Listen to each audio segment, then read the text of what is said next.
Gracias al auspicio de Yogur Gloria. Estamos viendo TV Perú Mundo.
Ahí con el avance del ejército de Irak, que ya entró a uno de los mayores distritos de la ciudad de Tikrit. Veamos.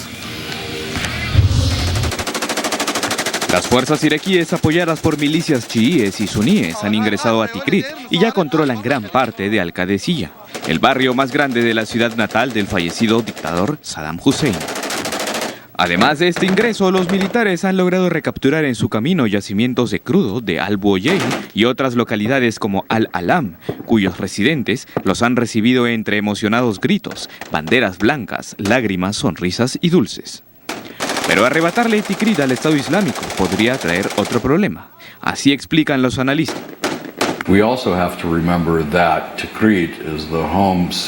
Debemos recordar que Tikrit es la ciudad natal de Saddam Hussein y hay un número de aliados vinculados con Hussein que han hecho las paces, si quiere decirse así, con el Estado Islámico. Entonces, si hay cualquier tipo de baño de sangre, como resultado de la toma de Tikrit, este sería para vengarse de las fuerzas que forman parte de la ciudad de Saddam, en lugar de una batalla sectaria real.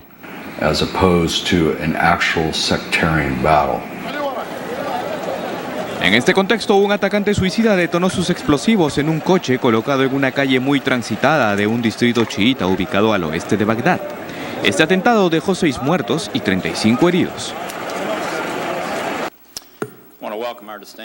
Por otro lado, en Estados Unidos, el secretario de Estado John Kerry fue al Congreso para solicitar una autorización de uso de la fuerza militar para luchar contra el Estado Islámico a pedido del presidente Barack Obama.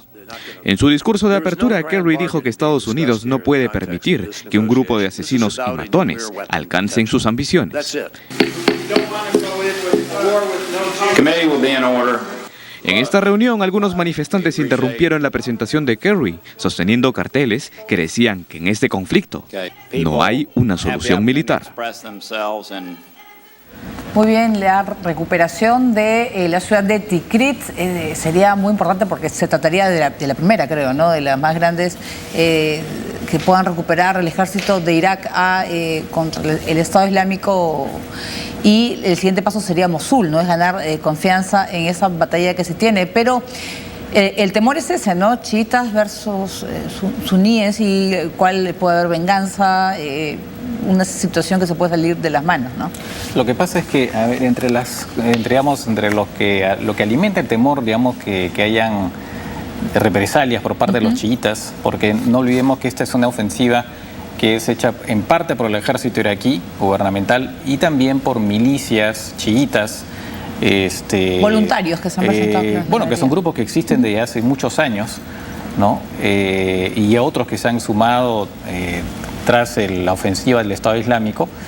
El temor está en que haya una venganza contra las poblaciones sunitas de la zona, sobre todo en particular porque hace el año pasado hubo una masacre de 1000 soldados chiitas por el Estado Islámico, y los chiitas reprochan a los sunitas de la zona de haber colaborado con los del Estado Islámico para ejecutar la masacre.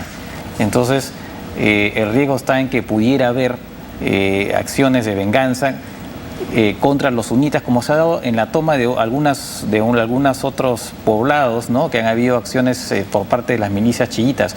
Ello no obstante que las autoridades eclesiásticas chiitas han pedido a las milicias, digamos, autocontrol, para no, digamos, cometer excesos contra la población sunita.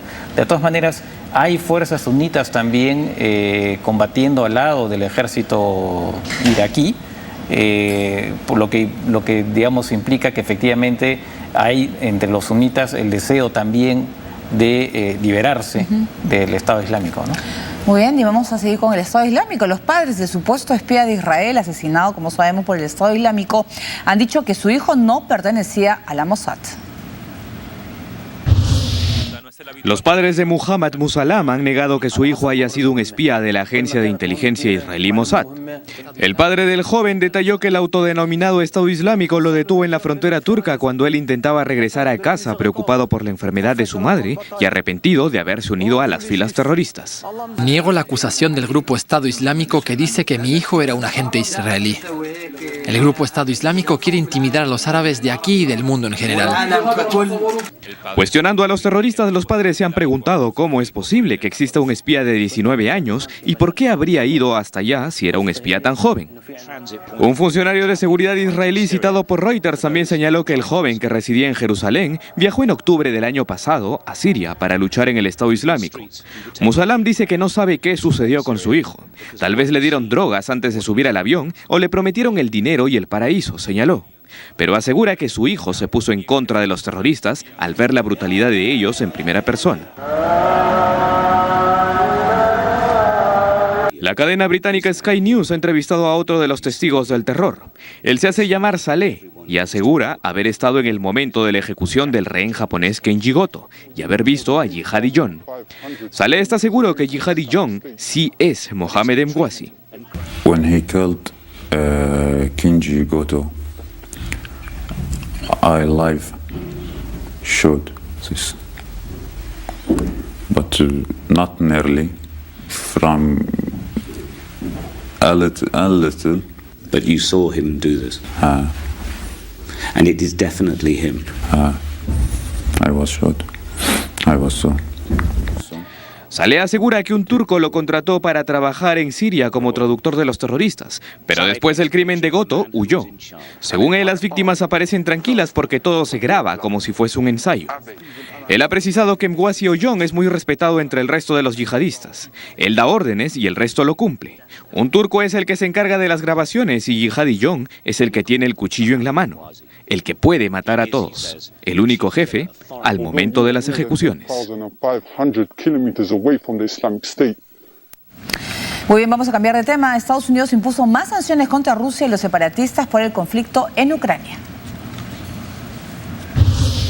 Estados Unidos ha impuesto nuevas sanciones contra 8 separatistas y un banco ruso que han apoyado y promovido la desestabilización del oriente de Ucrania. Entre los personajes más importantes está el ex primer ministro ucraniano Mykola Azarov, el primer ministro interino Serhiy Arbuzov y el comandante del batallón rebelde Alexander Khodakovsky. El comunicado que anuncia estas penalidades también advierte a Rusia que si continúan apoyando este tipo de actividades en Ucrania y violando el acuerdo de Minsk, podrían enfrentarse a mayores sanciones. Estas les prohíben hacer cualquier negocio con firmas de Estados Unidos. Esto ocurre un día después de que Washington acusara a Rusia de enviar tanques y equipo militar pesado a Ucrania, violando el acuerdo de Minsk del 12 de febrero. Estados Unidos también ha entregado $75 millones de asistencia no letal a Ucrania, según informó el secretario de Estado norteamericano John Kerry. Entre tanto, el secretario general de la Alianza del Atlántico, Jens Stoltenberg, dijo que Rusia aún estaba armando y entrenando a las fuerzas rebeldes del oriente ucraniano. OTAN ha hecho un llamado a las partes beligerantes para dar acceso libre y seguro a los observadores extranjeros de la OSCE que permita reforzar el alto al fuego acordado en Minsk. Por otro lado, el ex primer ministro japonés Yukio Hatoyama ha visitado la ciudad de Yalta y ha dicho que en la península la gente vive mejor bajo el liderazgo de Rusia, defendiendo el referéndum separatista realizado el año pasado. El gobierno de Japón ha criticado a Hatoyama y ha señalado que las acciones del ex jefe de gobierno están en desacuerdo con la postura de Japón respecto a la crisis de Ucrania. Muy bien, vamos a hacer una nueva pausa. Vamos a regresar con noticias de Japón. Hoy se recuerdan los 4 años del terrible terremoto y tsunami que castigó ese país. Volvemos.